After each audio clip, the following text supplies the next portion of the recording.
Ganesh, mango की मोदक? दोन्ही पण. काय?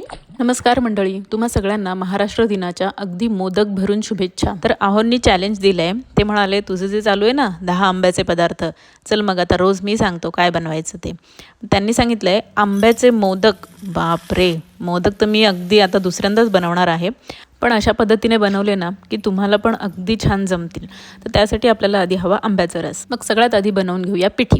त्यासाठी आपल्याला हवा अर्धी वाटी पाणी, अर्धी वाटी आंब्याचा रस, थोडं जास्त पण घेऊ शकता, आणि तांदळाची पिठी.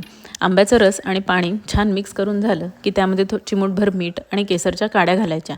मग तांदळाची पिठी घालायची. 6 ते 7 मिनटं शिजवून झाल्यावर 10 मिनटं झाकून ठेवायची. सारणासाठी 1 चमचा तूप, अर्धी वाटी गूळ, अर्धी वाटी आंब्याचा रस आणि 1 वाटी नारळाचं चव छान कोरडं होईपर्यंत शिजवून घ्यायचं.